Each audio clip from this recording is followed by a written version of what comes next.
Good evening, everybody, and welcome to our International Physics webinar. Today it's our 269th International Physics webinar, and we have with us here today Dr.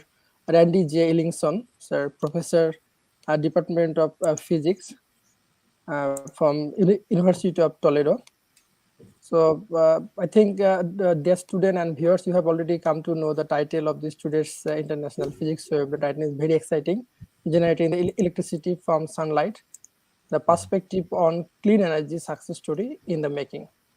So you can join with us by the link. I will send the link in the comment section, and you can also ask question by commenting. So sir, it's your time. You can start your session.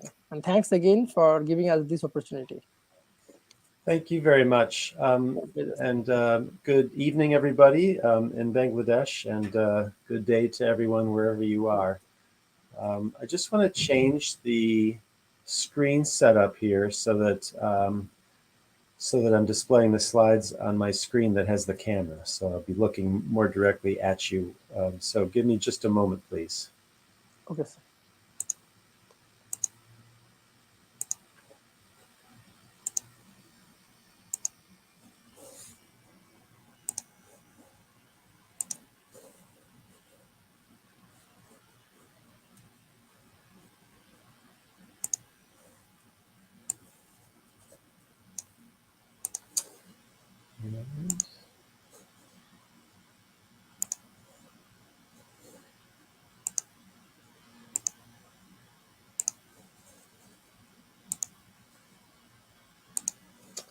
Almost there.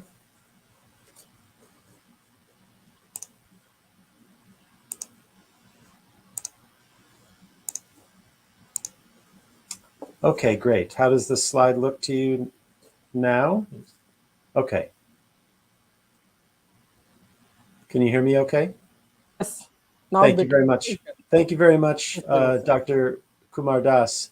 I really appreciate this invitation to appear here with all of you at Pabna University of Science and Technology and for the International Physics ADA.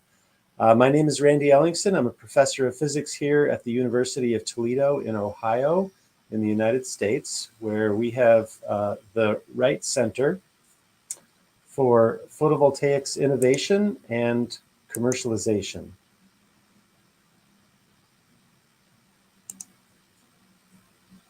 The University of Toledo is located in Northwest Ohio, and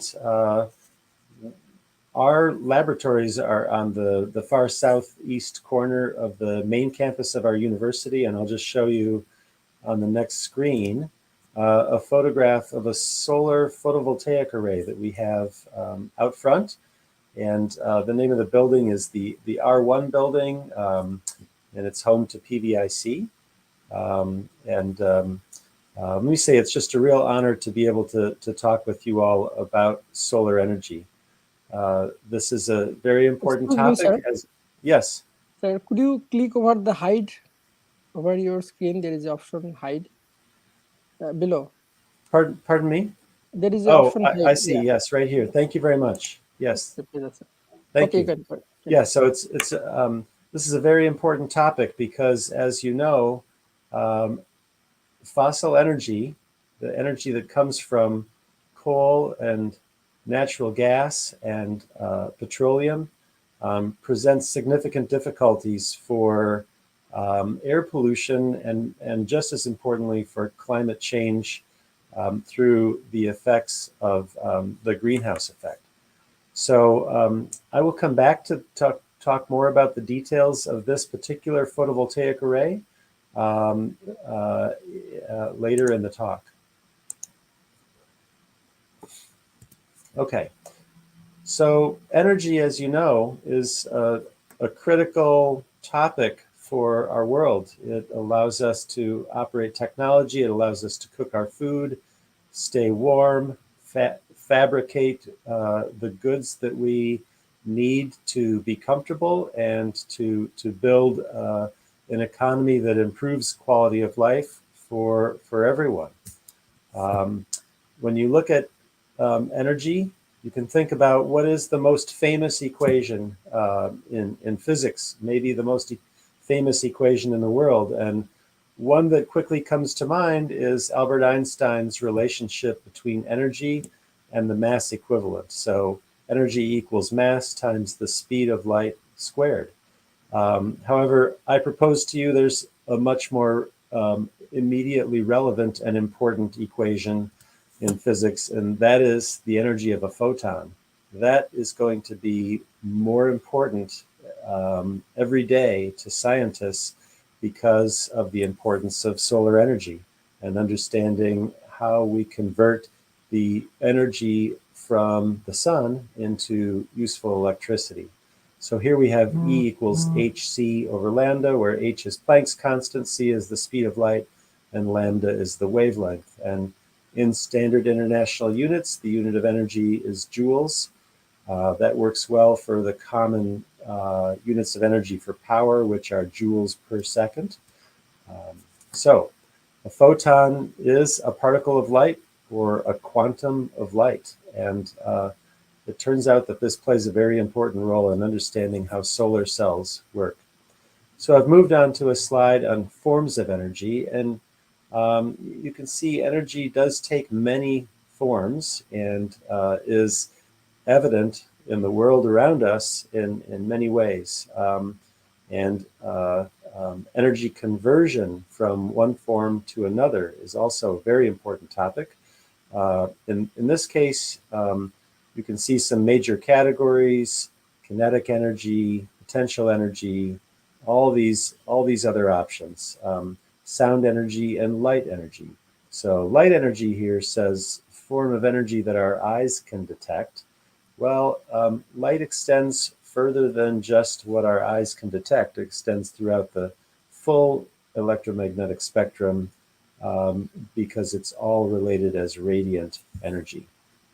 So when we talk about energy and power, I don't know if in Bangladesh you make bread into toast, but this is a toaster right here, and it turns out to be a good reference point for how much power some home appliances can use, because a toaster, when it's turned on and the glowing elements are heating the bread to the point where they turn golden brown, the consumption of that toaster is about 1,000 watts, 1 kilowatt. So that's the rate at which energy is being consumed or converted. 1,000 joules per second. That's the unit of watts, as you see here. A computer will typically use something like 50 watts of power. A dehumidifier or an air conditioner, those are pretty high powered appliances, so they can add up to a significant consumption of electrical energy. Okay, so I can show you, well, I'm not sure what your power bill looks like, and I think I do show our power bill later on in the talk. So we'll talk more about what it looks like for an electric bill and how we can identify the amount of energy we're using in our home. Okay, but let's talk about energy a bit more. So these are data from about 5 years ago, from 2016, and this is talking about global primary energy consumption. And there's a distinction between the concept of primary energy and the concept of final energy. And the difference is that final energy is the form of the energy when it is actually consumed, and primary energy is the source of the energy at its origin. And so you can see here that even relatively recently, more than half of global primary energy was coming from coal and oil. Gas. And if you add oil in, that's another 33%. Nuclear, just 4% of global primary energy. Hydropower, 7%. Wind and solar, a small sliver, 2%. And then biomass, about 1%. So in this case, included in biomass would be for uses for heating directly. So burning wood or burning other plant matter for heat or for cooking, that would be included here as well. Okay. These data present the sources of industries that are responsible for global greenhouse gas emissions. You can see here that energy is a very big part of this. Almost 3/4 of global greenhouse gas emissions comes from the energy industry and the generation of energy. The next largest is agricultural and forestry and land use, followed by industry in general and waste. So in industry, for example, you can see cement or concrete. That industry is responsible for greenhouse gas emissions directly, the chemical industry, the wastewater industry, and so forth. So energy is a very important topic. So let's talk about the greenhouse effect, because that's what is driving climate change. And it turns out that prior to the industrialization that came about through the steam engine and ultimately through automobiles and the construction of power plants. So this fossil fuel consumption really accelerated in the late 1800s. And at that point in time, we started generating more carbon dioxide and more emissions of greenhouse gases into the atmosphere. So what has changed is the blend of gases in our atmosphere. If you look in a little bit of detail at what happens to sunlight when it comes through our atmosphere and strikes the surface of Earth, well, there's some reflection from the atmosphere itself, so scattering from particles and molecules. There's also certainly reflection from the surface of the Earth. And so ultimately, there's solar radiation that passes through the atmosphere, and that average over the full Earth and over all time, day and night, is about 240 watts per square meter. About half of that solar radiation is absorbed by Earth's surface, okay? And that's where things get interesting, because the Earth, of course, is a black body. It has emission. So this long wavelength radiation that's emitted from the surface of the Earth is then has to transmit or be intercepted by the greenhouse gases in the atmosphere. And so there's a very fine balance with what happens at this point, because you get significant transmission of the infrared radiation through the atmosphere and into outer space, as shown here. But some of that infrared radiation is absorbed and re-emitted by greenhouse gas molecules. And that re-emission will be isotropic, but some of that isotropic emission will be back towards Earth. And so this balance of greenhouse gases plays a very important role in exactly how much energy is emitted from Earth and Earth's atmosphere into outer space. So that's a very subtle change, you might say, in that equation can drive the greenhouse effect. I'm going to skip past this, but this is some data from the United States for greenhouse gas emissions from 2014. So in 1958, Charles David Keeling started to measure the atmospheric concentration of carbon dioxide. And these measurements were made in Hawaii at the Mauna Loa Observatory. And I show some data here from as recently as January of 2021. You can see here, this is parts per million of carbon dioxide versus year from about 1958 up to about 2021. And you can see what's happening here is that we're actually still seeing an increase in the slope, right? So our rate of increase has been increasing itself. So we have an accelerating problem here with atmospheric CO2 concentration. If you zoom in on these data, you see that the average is the black curve, but the individual data points are the red curve here, and there's a cyclic nature to it that depends on the seasons. And I'm not sure how many of you know the basis for this, but the basis is that in the northern hemisphere's summer, there is an increased growth and uptake in carbon dioxide, and so the atmospheric concentration drops slightly. And in the northern hemisphere's winter, there is a decay and degradation of plant matter that releases carbon dioxide into the atmosphere and drives an increase. And the reason this cycle is synchronous with the northern hemisphere is because the global forest and plant matter is dominated by the northern hemisphere. There's more of this activity in the northern hemisphere than in the southern hemisphere. So that's a slight distinction there. And, you know, I mentioned that this slope is increasing. So really, we have, if we're going to try to limit our carbon dioxide emissions and make a difference here, we really need to turn this curve around because we're a bit higher than we want to be.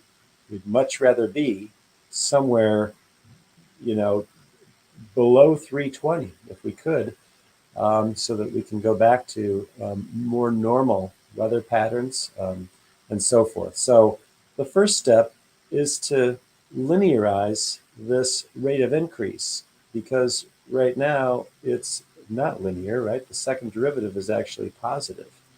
The next step would be to actually flatten this curve so that in time our carbon dioxide concentration is no longer changing, no longer increasing. And then ultimately, with replacement of fossil fuels and other significant emissions of carbon dioxide, we could see the point where we could start to allow this to come back towards its more natural level, which, if you go back to the start of industrialization in the 1800s, is probably more around 280 parts per million. Okay, so this just shows an historic measure of carbon dioxide in our atmosphere, and you can see for hundreds of thousands of years at least, it was roughly between 200 and maybe as high as almost 300 parts per million by volume. And now, of course, we're at 420 parts per million by volume, so a very sudden change.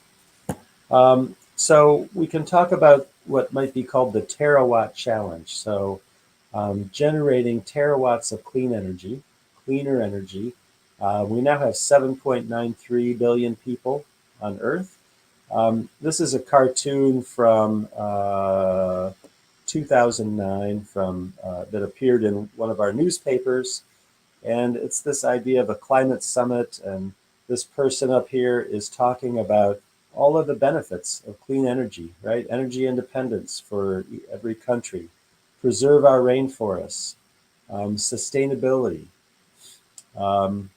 green jobs, livable cities, clean water and air, healthy children, etc. And you may have heard this also, that people here, at least in the United States, some of them have, an interest in preserving the status quo and protecting their investments in oil and gas and coal.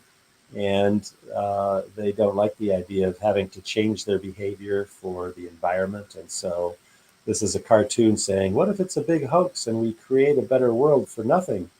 Well, in fact, there are all these benefits. So there's really no downside to moving towards clean energy. It does take some dedication, some focus, some technology. It takes some money to support the technology initially, but now we are getting to the point where clean energy is becoming competitive and even cheaper. So then it's fossil fuel competitors.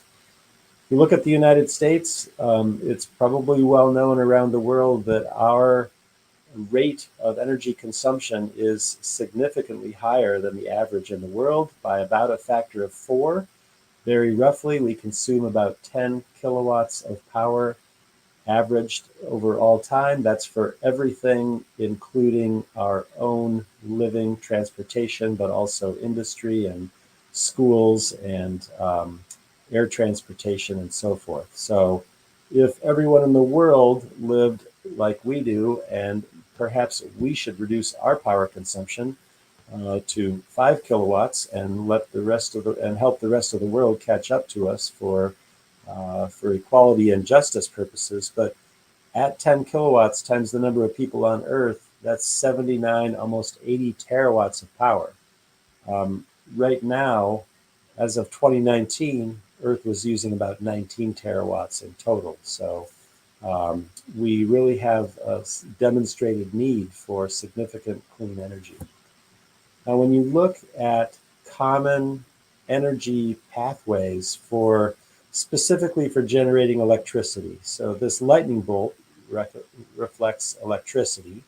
Okay, so the most common way to get electricity is through a turbine that converts kinetic energy through the electromotive force using coil-wrapped magnets to generate as a generator of electricity. There are also physical ways through chemistry and piezoelectricity to generate electrical power. So if you go back on this, then you need a turbine. You need to turn a turbine to generate that kinetic energy. And the most common way to do this still is through a boiler that has a heat source, and that heat source can be fossil fuels like coal or natural gas. It can be biofuels. It can be nuclear power. It can be geothermal. It can be concentrated solar power, which is a heat-based solar power. But when you look at all the options here, and hydro and wind can turn a turbine, okay? When you look at all the options here, photovoltaics is unique because if you have a photovoltaic module and you shine sun on it, it generates electricity. With no moving parts, none of this technology is needed. So it's a very unique energy producing technology. How much energy do we need? I'm not gonna spend too much time on this, but this is our global energy potential. The total reserve is large for coal, 900 terawatt years, uranium for nuclear, oil, natural gas, wind, etc. So these are steady kind of annual, right? Or not annual, these are steady state. Wind and solar, those are the capacities. So you can see if we need 80 terawatts, wind can play a big role, but solar has the greatest potential by far. Swift Solar is a small and new solar company here in the United States that's working on Perovskite photovoltaic technology. I don't know very much about them, but they created this graph that shows the sun, which is driven by nuclear fusion as the fusion reactor. Its radiant energy then is transferred, can be transferred to solar panels on Earth or in orbit around Earth. And together, you can say this makes the cheapest fusion reactor in the universe. Okay, well, the sun is driving the fusion and the radiant energy comes to Earth, 1,366 watts per square meter if you're facing normal to the sun. Okay, here is our solar radiation spectrum. This is what's coming from the sun. The yellow curve is at the top of the atmosphere. That's called air mass 0 because it doesn't go through any of our atmosphere. And you can see the black body curve that roughly follows that solar spectrum directly from the sun. The reason we have structure here is because the photosphere, the outer layer of the sun, it contains a lot of atoms and ions, which have their own absorption and emission spectra. The red curve is the solar radiation measured at sea level. And you can see here, there's much more structure here, including atmospheric absorption from oxygen, water, carbon dioxide, and so forth. So this is what we have to work with on Earth. And you can see most of the light is in the visible part of the spectrum from about 400 to 700 nanometers. When you look at this spectral irradiance, the units are in terms of power per area, and then per unit of spectral bandwidth per nanometer. So at 500 nanometers, for example, we have almost 1.5 watts per square meter between 500 and 501 nanometers. When you add all this up in the red curve, you get about 1,000 watts per square meter. And in the yellow curve, you get about 1,365 watts per square meter. If you look at this same spectrum in terms of photons by converting watts to joules per second and then dividing by the photon energy at a particular wavelength, what you see here is that the spectral irradiance in terms of the rate of photon arrival per square meter, per nanometer of bandwidth, it's a big number, right? We're in the 10 to the 18s photons per second per square meter. So what's special about these photons is that if you absorb a photon in a semiconductor, you generate one electron-hole pair, and that electron, we know, has a charge of 1.6 times 10 to the minus 19 coulombs. And so you can start to see how, since 1 coulomb per second is 1 ampere, you can see how you can start to build up meaningful currents from large numbers of photons. In the United States, we have a relatively good photovoltaic solar resource. So this is for a panel that's directed, tilted at the latitude. And this latitude right here is 49 degrees north. And Ohio is right here. My family moved here from Denver, Colorado. Our daughters were born in Denver. Colorado's out here. You can see this southwestern region is especially good for solar.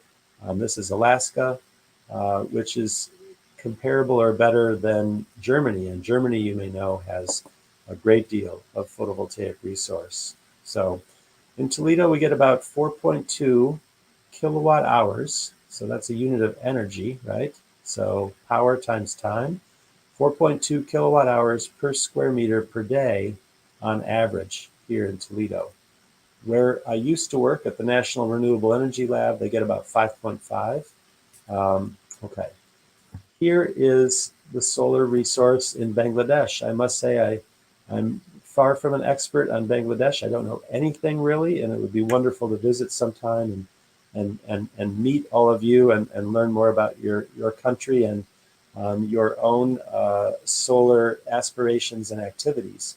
But you can see here, this is a measure of global horizontal irradiation. So that would be for the case where you're looking at a solar collector that is faced directly up towards the sky with normal incidence pointing straight up. And you can see here, this is also in terms of daily totals, in terms of kilowatt hours per square meter. You have a range from about 4.3 to 4.9, so a little bit better than Toledo, Ohio. And your yearly totals then are in the range of about 1,600 kilowatt hours per square meter, up to about 1,800. That's a good solar resource. You can generate meaningful amounts of electricity, certainly. So as I mentioned, photons play a very important role in solar cell operation because sunlight, which contains 10 to the 18 photons per second per square meter, one photon, when it's absorbed in a solar cell, can transfer an electron across the band gap and into the conduction band, and where it becomes mobile. So you get one electron for every photon that's absorbed. So when you shine sunlight on a solar cell, it behaves like a battery, where it can generate a voltage and drive a current, and together, current and voltage are multiplied together to calculate the power. So the basic function of a solar cell is simple. Making a good solar cell is not so simple, because, as I tell my students, making a solar cell requires that you do at least 10 and more likely 20 things very well. And if you do one of these things not so well, your solar cell will not work very well. So when we measure solar cells, a solar cell behaves like a diode, but it has the ability to generate current from light. So this is a measure of the current versus voltage curve of a solar cell. And we define some important points here, like the short circuit current, which is where voltage is 0, and the open circuit voltage, which is where current is 0, and the maximum power point, which is the point where you want to operate your solar cell to extract the maximum power. So this is clearly for a solar cell in the light. A solar cell in the dark would generate no power. This green curve here is the product of current and voltage as a function of voltage. So you can see this maximum power point is defined this way. This dashed line here traces out a rectangle. And if you imagine the rectangle traced out by the open circuit voltage and the short circuit current, if you take the fraction of the smaller rectangle to the larger one, you get the fill factor, which is this FF. And that's an important measure for solar cells. And the best solar cells have fill factors of around 85%, but they very commonly are operating with much less than that, like 70%. And when you make your own solar cells, it's very common to see fill factors that are relatively poor, where this current versus voltage curve starts to approach a straight line, which has a fill factor of 25%. This is the quantum efficiency curve. These are for a cadmium telluride solar cell, a copper indium gallium diselenide solar cell, and a CZTS solar cell. This is a measure of how efficiently you convert an incident photon into a collected electron. And so ultimately, this is a CIGS cell right here, for example. At these longer wavelengths, the material becomes transparent because the band gap energy exceeds the photon energy. But you can see you get good collection until you get into the ultraviolet, where you start to lose from absorption and so forth.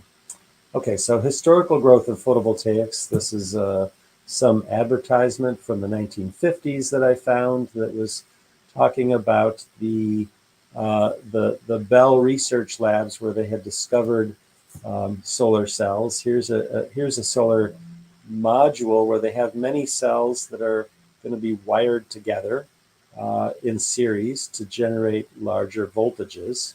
That's from about 1979. So I'm going to show you a demonstration of how one type of solar panel is made right now. And this type of solar panel is called thin film. It's not crystalline silicon. It is made with cadmium telluride. And cadmium telluride exists in this manufacturing process as a molecule where one cadmium and one tellurium atom are bound together. That's a very strong bond. The cadmium telluride molecule is not water soluble to a meaningful degree.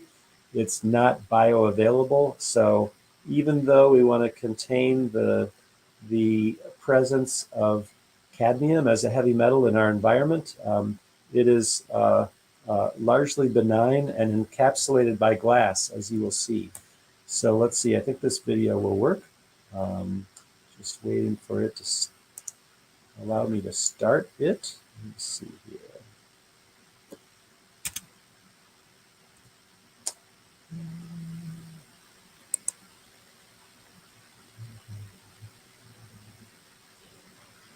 I'm not sure if it matters, but there we go.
Okay, so that was a video that was put together to demonstrate the manufacturing process of that First Solar uses.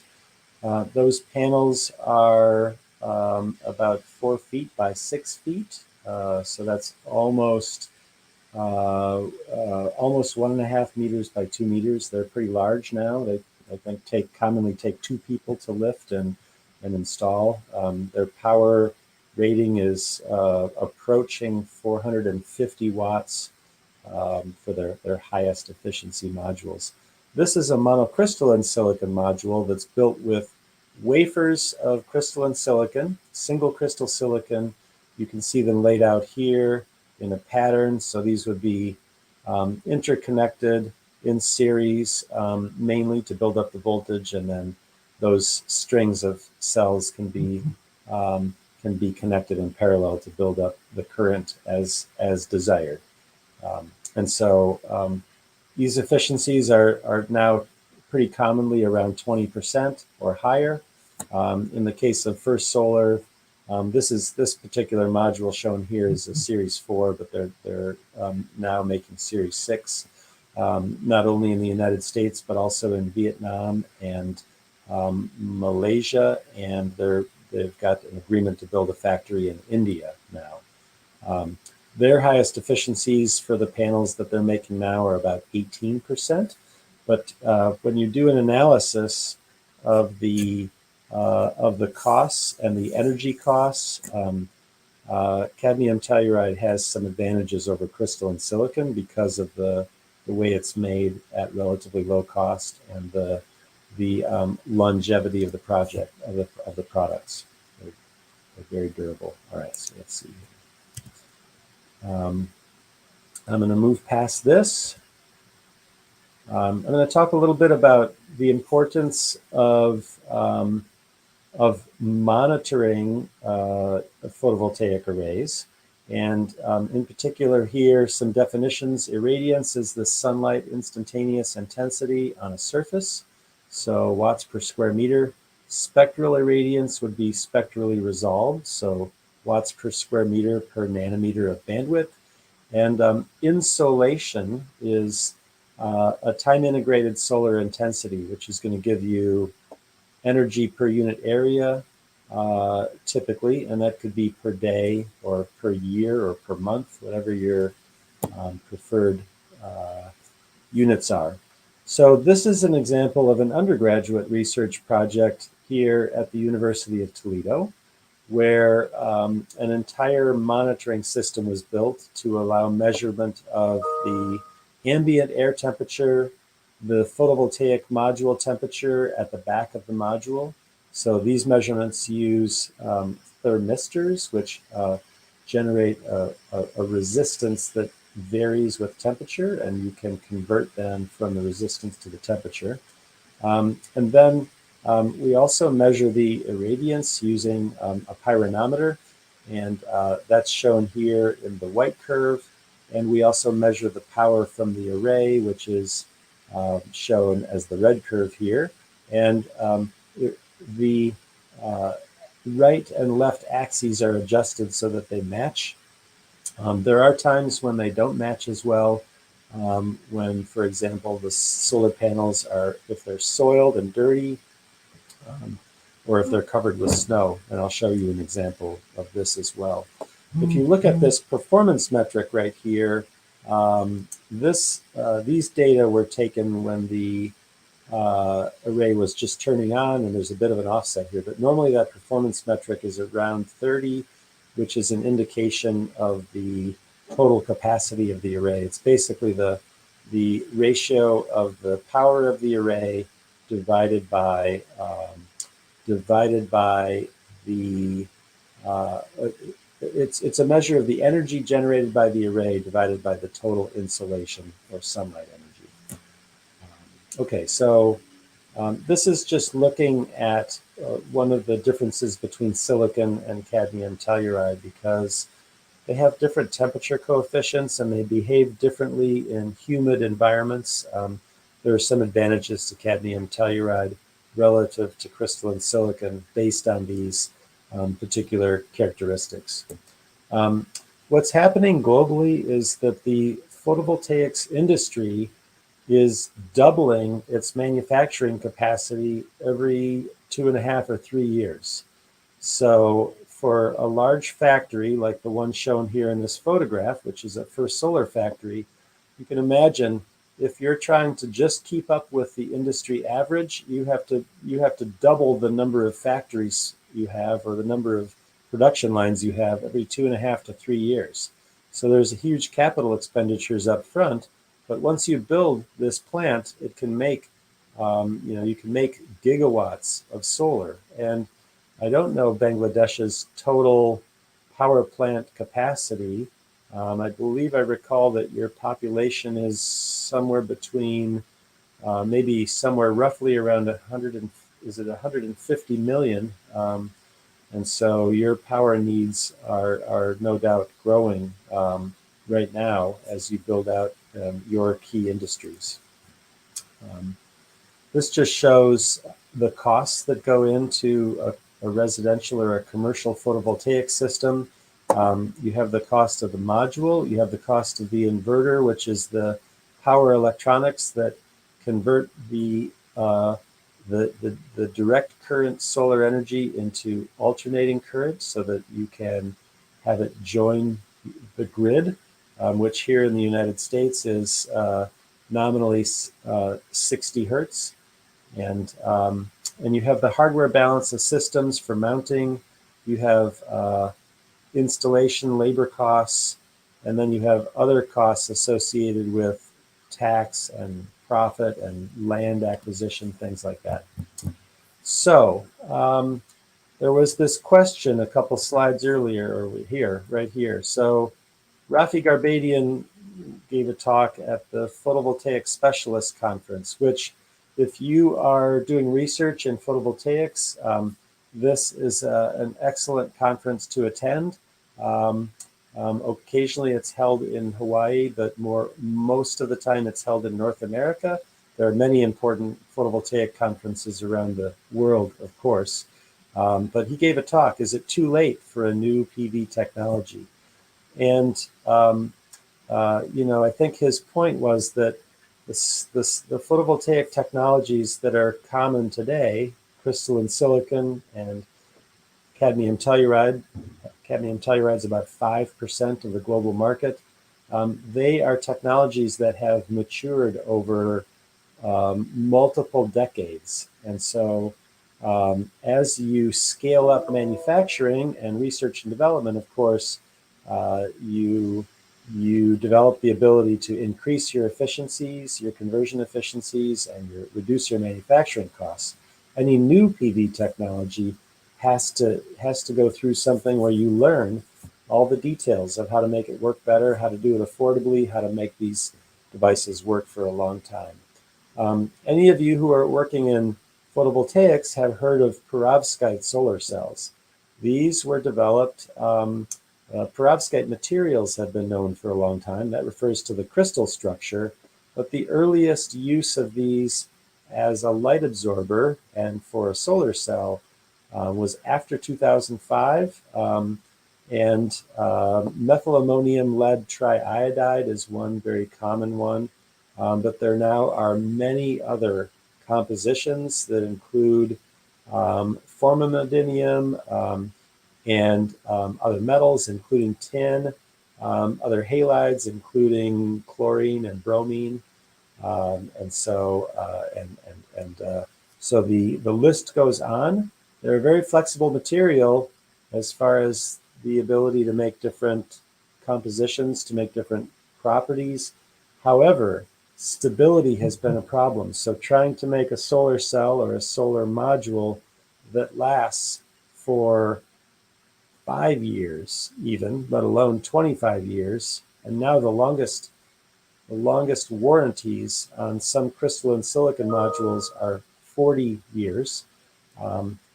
Perovskites don't really last that long.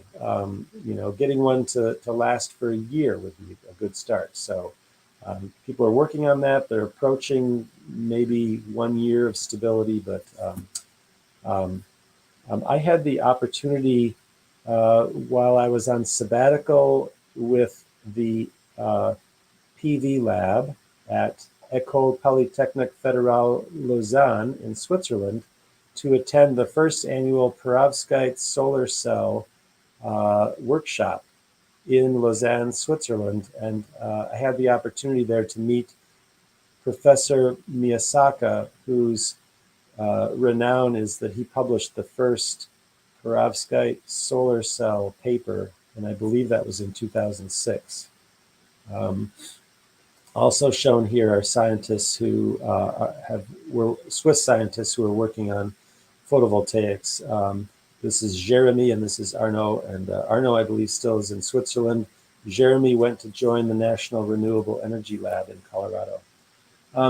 I don't have a lot of time left, so I'm going to try to go a little bit faster here, but I want to talk about the carbon intensity of our home in Ohio so that you can get an idea of what it would take to remove our home from a carbon, to make it, to decarbonize, to make it all electric energy. Right now we have natural gas coming to our home, which we use for heating using a high efficiency boiler. We also have something called an on-demand water heater that runs on natural gas. We have a stove, which is an oven and a cooktop for heating water that runs on natural gas. And we have a clothes dryer that runs on natural gas. And if you look up our consumption of energy in the form of natural gas, we consumed about 4,407 kilowatt hours of electrical energy. That's electricity. And our gas energy is in the form of hundreds of cubic feet, so 591 CCF. And so you need to do some conversions here. So the average electrical energy, average electrical power for the year is going to be the total energy consumed divided by the total amount of time in a year. That turns out to be an average power of 500 watts. So our average electrical power consumption is 500 watts. For the natural gas, we need to go through some conversions shown here, and we find that our 591 CCF is over 2,000 watts average power throughout the year. Well, right now it's cold. If we look at, give you just a second here, I can, yes, I think I can do this. So I'm going to show you briefly. This is the current monitor. It's a cloudy day. I think you can still see my screen. It's a cloudy day here in Toledo, but you can see the temperature of the air is quite cold. So -8 C, okay. So we're using a lot of natural gas right now at our home to keep our home comfortable for the occupants. So our total power is 2.51 kilowatts, average power consumption of our home, and we are below average for Americans.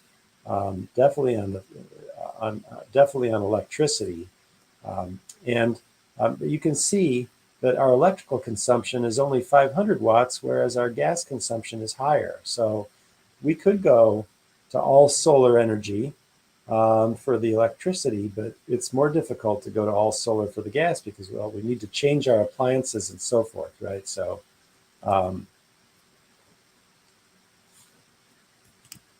let's see if it'll let me advance here. So there's some cost analyses here.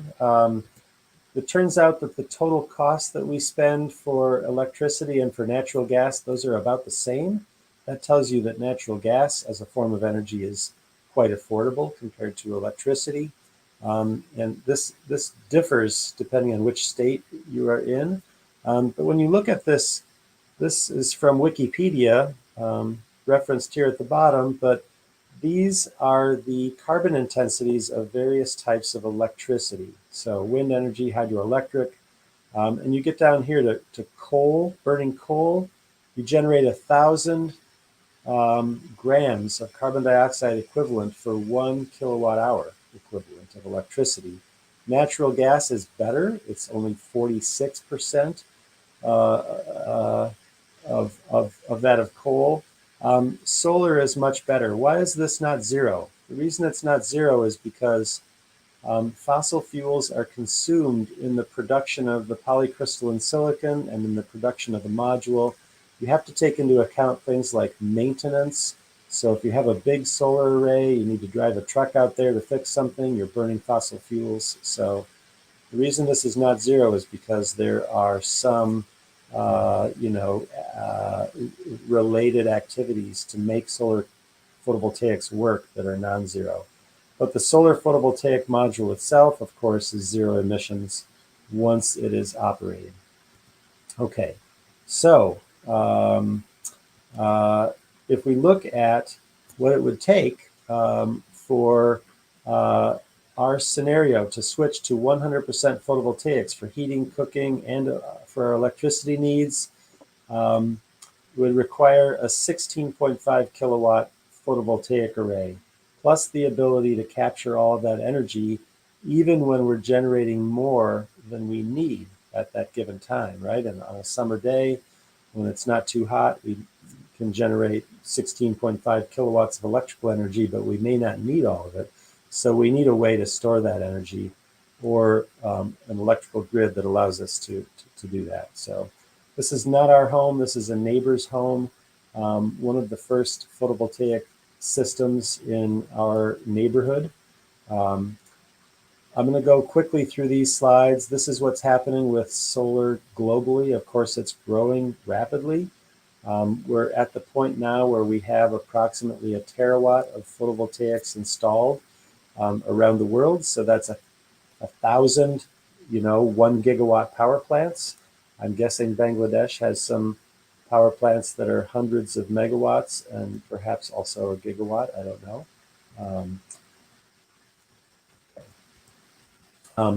Wind energy has also been growing rapidly, but the forecast is for solar to become more and more dominant and to become the dominant renewable electricity generation technology. I said I would come back to this. There are 4 rows here of arrays, and they consist of panels installed in 2006 or 2005 rather, and panels installed in 2014.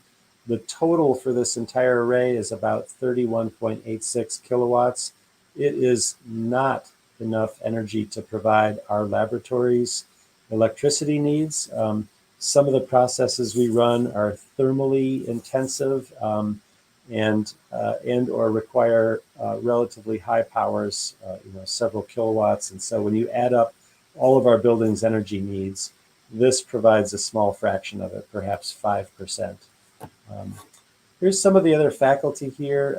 I'm sorry to say that the way things have worked out, we don't have any women faculty right now, and that's something that we're working to change. And we do have women who work as postdoctoral researchers and graduate students and undergraduates, and they do, obviously equivalent work for us. It's just that in the sciences and in photovoltaics, it's still a bit of a male-dominated society, community, but it should not be that way, and it's changing gradually. So, okay.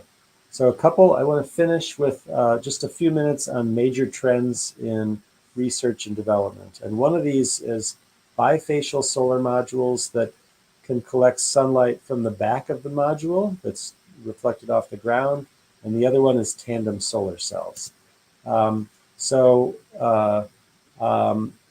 light that can hit the back of a solar panel can come from the ground or from buildings and so forth. I want you to know that we've now installed a measurement system that allows us to measure the back of module irradiance. So when this snapshot was taken, the sun was down, so we were down around 0. But this green curve right here is the back of module irradiance. Now, our solar panels are not bifacial because we need to learn how to make bifacial cadmium telluride. It's a challenging research problem that I'll tell you more about in the next couple slides. But I want you to know what happened here was that we received some snow. And so the output power here back on February 4th is this red curve. The irradiance is this white curve. So the sunlight was intense, but the power was not so intense because of snow cover. Well, what's happening here on this day is that we're finally getting warm enough, right? The module temperature is 20 degrees C that we can melt that snow. And so you'll see initially the solar irradiance is high, much higher than the power, but the power then kicks in as the snow melts and slides off the array. And now finally the snow is gone. This is the back of module irradiance. You can see there's a meaningful amount of insolation, sunlight energy here that can be captured if we can just figure out how to make the technology work. In the case of tandem solar cells, this is a diagram of a single junction solar cell, silicon. It has a maximum conversion efficiency from sunlight energy to electrical energy of 33%. A tandem solar cell allows you to use the solar spectrum more efficiently and to add the voltage of two different cells that are stacked in series through what's called monolithic integration. The maximum conversion efficiency theoretically for a tandem solar cell is over 40%. And so that's the next trend, is trying to figure out how we can affordably make highly efficient tandem solar cells. So we're working on making bifacial cadmium telluride. This is a cross-sectional scanning electron micrograph of cadmium telluride, polycrystalline cadmium telluride, where we've added a copper aluminum oxide layer to the back contact, which we believe will help with performance of the back contact. And in fact, we're getting better efficiencies now, up to 8% from the back illuminated cadmium telluride, thanks to innovations like this test material, copper aluminum oxide. We're not to the point yet where we can transition this to manufacturing. We're working on understanding and controlling it and improving the back surface efficiency even further so that it will work with state-of-the-art modules. I'm going to go quickly through these slides, which have to do with the need for smart grid. We are researching something for distributed energy generation, something called transactive energy. And the idea is that we can use that to mitigate the variability of solar and wind energy. And we do that using a Voltron hardware-software platform that allows objects that are connected to the grid, whether they be generators or battery energy storage systems or consumers of energy, to communicate with each other and to use forecasted weather data to manage the flow of energy in a way that reduces our need for battery energy storage and allows these so-called actors on the grid to optimize their economics and energy needs through this software and hardware platform. Okay, so this is just a fun slide that shows some people who, I guess, maybe around Halloween, dressed up as sunshine and a solar module. This is a nonprofit organization that I'm part of that helps to install solar energy systems for lower income people in the United States that, of course, cannot afford to have solar on their homes because a system costs maybe 10,000 US dollars, and most people don't have that kind of ability to pay for something so expensive like that. And so we are working on installing solar arrays on the rooftops of apartment buildings and so forth, where and we're also focusing on educating the lower income population about this important industry that's going to continue to grow. This is one of the arrays that our nonprofit now owns and operates. This is some energy modeling of that array that's done using Python and PVLib, PVLib. And I'm just going to wrap up here, and hopefully there's time for questions. So We have some significant sustainability challenges, including solving the climate change crisis. Photovoltaic energy provides primary energy that is a critical piece of resolving the climate change crisis. Photovoltaic costs are continuing to decline much more rapidly than other fossil fuel-based energy sources. Decarbonization refers to electrification so that we can generate clean electricity that can be used for heating, cooking, and all of our appliances, that some of which now use natural gas. And of course, decarbonization is also important for the transportation industry, which is ramping up the use of electrical vehicles. Now, all of these technologies have costs and environmental costs that are typically or frequently not recognized. I recognize them. It's important that globally we recognize them, and that includes mining, water quality associated with mining, labor issues with regard to human rights and so forth. And so these are all really important aspects, the rare earth metals and so forth. Perhaps you have some familiarity with some of these issues that are happening in your country as well. Persistence, we need to stay the course and focus on solar photovoltaics as a really important piece to resolving our climate change crisis. We do have the technology we need. We need to focus on using it. I would like to thank the U.S. Department of Energy, the Air Force Research Laboratory, the National Science Foundation, University of Toledo, PV Lab for my support while I was on sabbatical, for funding the research that we do. And these are some of the students and faculty who have contributed to the work that we do here in my group and at the Wright Center for Photovoltaics Innovation and Commercialization. So with that, I say thank you very much. I need to turn on the chat somewhere. Oh, the chat is on. Comments. Thank you, sir, Okay. for your nice presentation. We have got few questions. You can see in the comment section. The first question, I can add the question in the screen. I think you can also see. Are floating PV system a potential hazard to aquatic insects due to polarized light? Good question. All right. So are floating PV systems a potential hazard to aquatic insects due to polarized light? I'm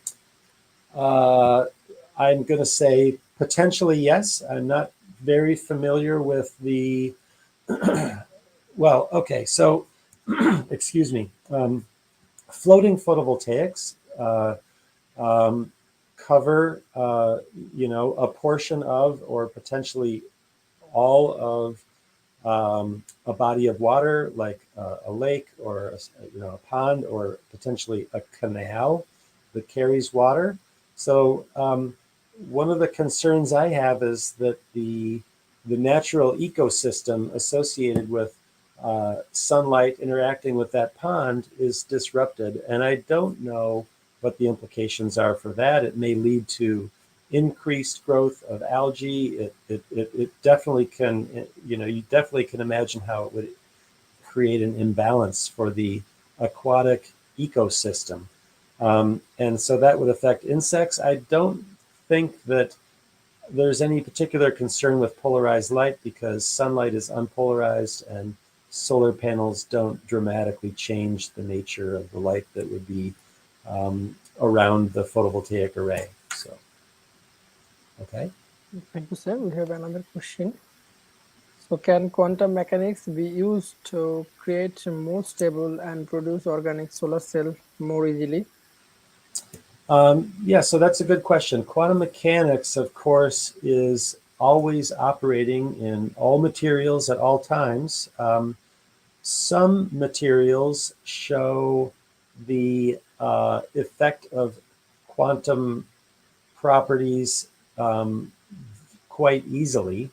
I'm referring, for example, to colloidal to semiconductor quantum dots. So these are crystalline materials that are semiconductors that are so small that you have now approached the size of the electron wave function, and you see what are called quantum confined properties. So quantum dots can be used to make solar cells, and they've shown some very interesting properties that people are also working on, such as the ability to take a high energy photon in the blue part of the spectrum and generate multiple electron hole pairs from one blue photon.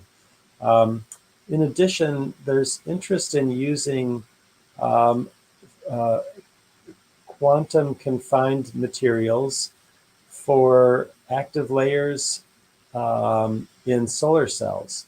Because these materials have size dependent properties, you can use the size of the quantum dots, for example, to adjust the electronic properties in a way that improves the performance of your solar cell. Now, this is largely hypothetical so far, but there's increasing control and increasing interest in, even here at the University of Toledo, in testing these quantum confined materials to improve solar cell performance. So that's something that we'll be testing again in the next year. Thank you, sir. This may be the last question. So can quantum physics and photosynthesis be combined to make highly efficient solar cell? Yeah, so I'll talk about photosynthesis just briefly. It's a very interesting process that is extremely complicated. And in fact, when you look at it in detail, the most efficient photosynthetic systems are not so efficient at converting sunlight into energy, about 3% efficient. But photosynthetic systems, of course, are integral to plant matter, and plants have some remarkable capabilities for self-healing, and naturally they provide critical functions that go beyond their conversion of sunlight energy to storage as chemical or sugar energy. They also can help to purify our air, and they fix carbon, so they can convert carbon dioxide to oxygen, for example. So the photosynthetic system is really important. Scientists who are focused on understanding photosynthesis and transitioning that knowledge to the conversion of sunlight, they do focus on the quantum mechanical properties of these photosystem 1 and photosystem 2 properties. But so far, it has been elusive to make a highly efficient solar panel, for example, based on the photosystem 1, photosystem 2 photochemical systems. But the concepts and science that people learn are directly relevant because they have to do with charge separation and energy transfer, and these are really fundamental physical concepts that are important to understand for any photo conversion scientist. Sir, thank you for a wonderful presentation and discussion session. So as the main aim of our program is to motivate our student, so I think your lecture mainly on the generating electricity from the sunlight will definitely motivate our student and the viewers. As we know, that's the fossil fuel is not good for environment, so we need to go the clean energy source. So this could be the best option for us. So thanks again, sir, for your time, and hopefully we can arrange another webinar. And I'll definitely invite you for a face-to-face session as the situation will become better. Thank you very Bye much, for and I look forward to meeting you in person. Bye. And Have a thank nice you day. all for attending.